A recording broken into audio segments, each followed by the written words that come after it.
This is an ABC News special report. Now reporting, David Muir. Good afternoon. We're coming on the air for what is a somber and difficult day for the community of Uvalde, Texas, and across this country. President Biden about to address that community and the nation to mark 1 year since that horrific school shooting at Robb Elementary. As you'll remember, 19 students and 2 teachers were killed by a gunman armed with an AR-style rifle, bought just days after he turned 18.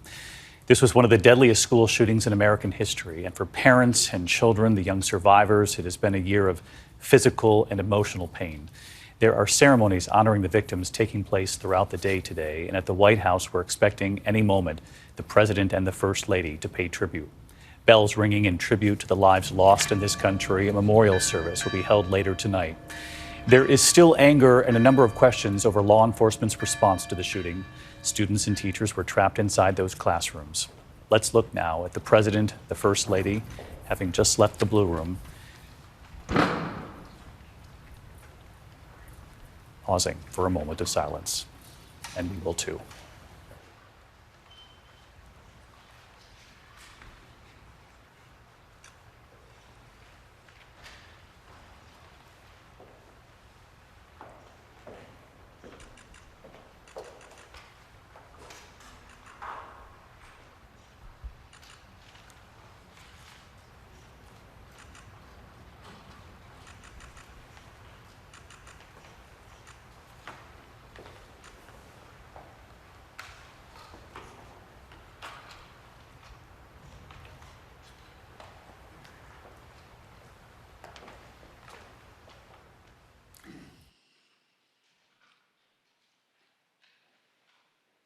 Before I begin, well, I'm beginning, but I realize this is a really tough day for all the families. Remembering is important, but it's also painful. 1 year ago today, Robb Elementary School in Uvalde, Texas, turned into another killing field in America.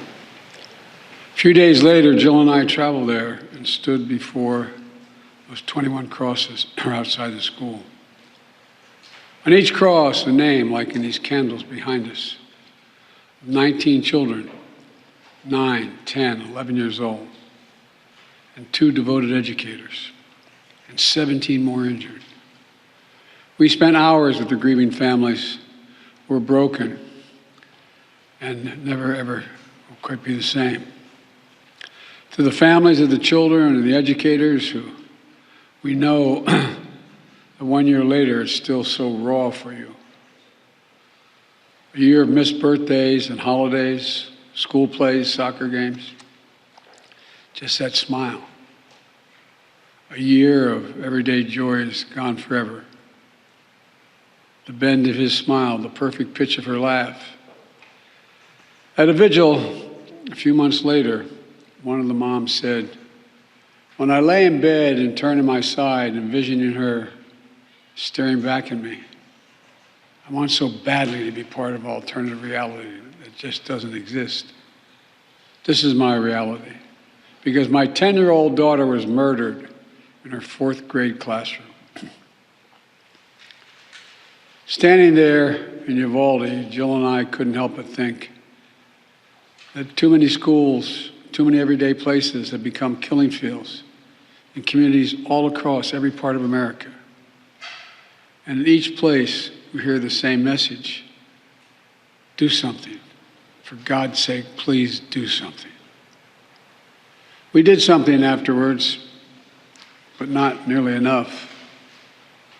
We still need to ban, in my view, AR-15 firearms, assault weapons, once again.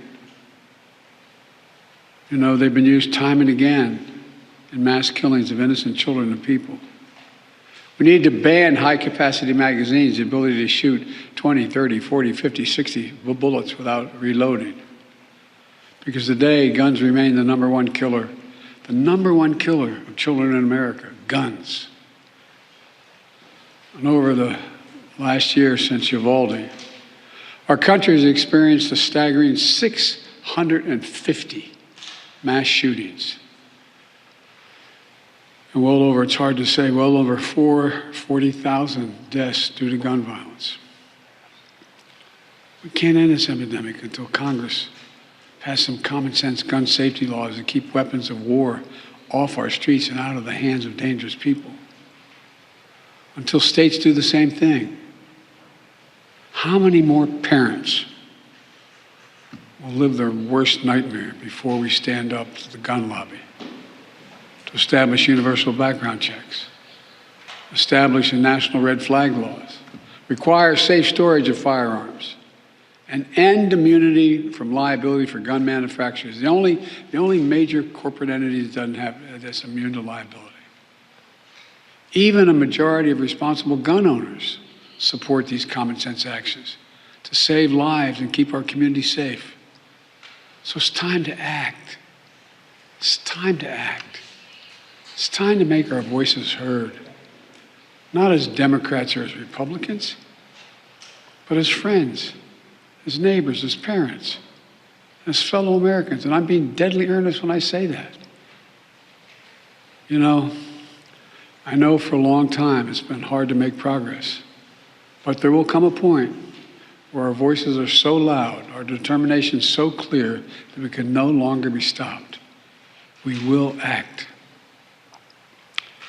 You know, a year ago after visiting the school, that same day we attended Mass at Sacred Heart Catholic Church. In the pews, families and friends held each other tightly. As the Archbishop spoke, he asked the children in attendance to come up on the altar and sit with him as he spoke on the altar. There wasn't enough room for everybody to go up on the altar, so a mom and her young son sat next to us. They had us in the first pew. They sat next to us. As we left the church, a grandmother who had just lost her granddaughter came up to us and quietly passed us a note, a handwritten letter. And here's what it read. Erase the invisible line that is dividing our nation. Come up with a solution and fix what's broken and make the changes that are necessary to prevent this from ever happening again. My fellow Americans, you know, you almost feel the pain. For we've lost children. We have to do this to save our children. For the nation we love, to erase that invisible line.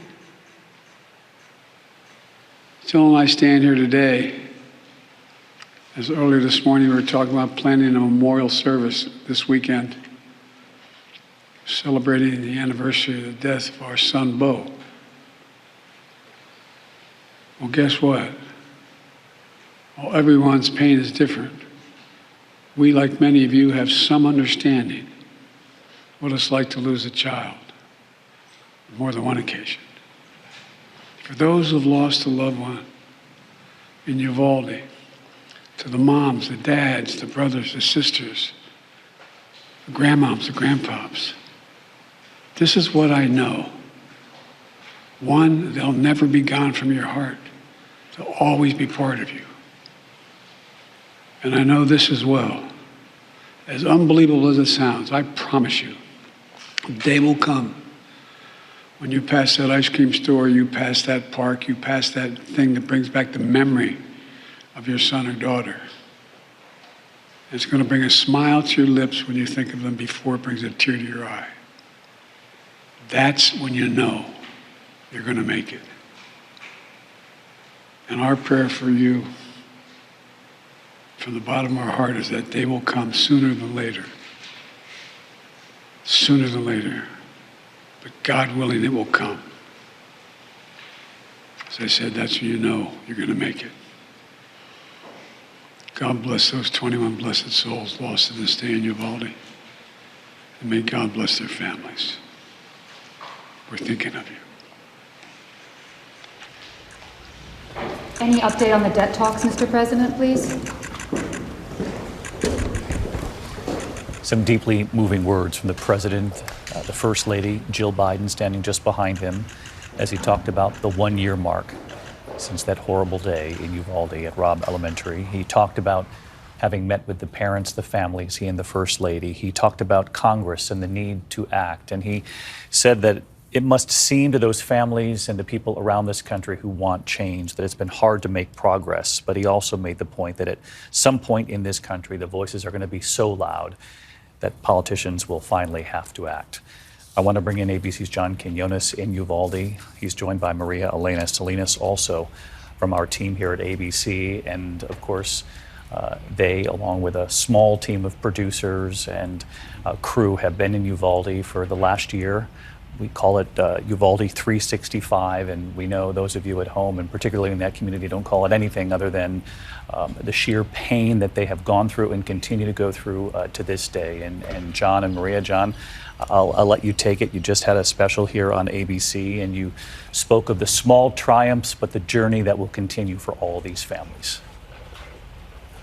Yes, David, no doubt the president's words today will be well received here. The question is, can those words be turned into legislation? It's been a somber, reflective day here. This morning started with some of the families going to the local cemetery to visit the grave sites of their loved ones. Some mothers marched around the murals in the downtown area with images of their loved ones. The most touching of all was the release of 21 butterflies into the sky at 11:32 this morning, the moment the gunman went into the Robb Elementary School right behind them and started shooting. And then at 12:49, the tolling of church bells throughout the city, marking the moment the gunman was finally confronted. Tonight, there will be a public candlelight vigil here in Uvalde. And John, I know there have been so many questions for law enforcement, their response, being held accountable to this day. This will go on for some time. Maria Elena, your interviews from the very start were among the most moving, and I'm sure on this day you're thinking about the family members, the loved ones that you sat down with. I definitely am. There were so many people that we were able to interview that welcomed us into their house in the middle of the pain that they had. A lot of mothers and fathers who lost their children, and also some of the survivors. We have to remember also that there are survivors who are continuing to live with the pain. They're living with not only the physical scars for some of them, but the emotional scars for all of them. I did have an opportunity to sit down with 4 of the mothers who have formed a very special bond among them. They text each other, they call each other, they support each other in good times and in bad times. And it was interesting to hear President Biden said that when they see the places that remind them of their kids, it will first bring a smile before bringing a tear. And that's exactly what happens with some of these families. When they walk to those murals, they have told them that that is the one place that brings them peace, that brings them joy. They love to see their loved ones depicted, their stories depicted on these walls. Maria Elena, our thanks to you and to John, and again to that tiny and committed crew behind the scenes from here at ABC News who have spent the last year living and reporting there in Uvalde. Our thanks to you all. I want to bring Terry Moran into the conversation. He's live at the White House for one last question here. Terry, you heard me mention there that the president did say it might seem like it's very difficult to get any progress in this country, but at some point, as you heard me mention, the voices will be so loud that the politicians, in so many words, won't be able to ignore it. And I think it's important for us to point out where the polling actually is in this country, that the vast majority of Americans do, in fact, want something done here. No question about that, David. That is the hope, and you're right, it is the hope of the majority of Americans that things like universal background checks and red flag laws to keep guns out of the arms of people already adjudged to be dangerous, that can be done at the national level to try to stop this. But, President Biden speaks at an occasion like this, as he noted, from a deep well of the experience of pain. He says more than once he understands the pain of losing a child. And yet he stands before the country, as so many of his predecessors have, on this occasion, clothed with the enormous power of the presidency, almost helpless before the intractable debate about guns in this country, before that line that the grandmother in Uvalde asked him to erase. And he does believe, he has the hope that enough voices will be raised to erase that line, but one wonders if the murdered children of Uvalde can't erase it. It's hard to see what will. David. Terry Moran at the White House, just moments after President Biden spoke to the nation to mark 1 year since that awful day in Uvalde, and the pain and anger from that day that continues for these families, though he's hopeful that the playgrounds, the sites that they remember with their children will bring a laughter smile before it can actually bring a tear. Our commitment, of course, to Uvalde and to so many communities across this country hit with mass shootings and deadly violence will continue for years to come as we follow the investigations not only in Uvalde but Buffalo and beyond. Our coverage is going to continue at ABC News Live, and of course we'll have a full report coming up on World News Tonight. That's just a short time from now. I'm David Muir in New York. My thanks to John, Maria Elena, and Terry, and I'll see you all soon. Good day.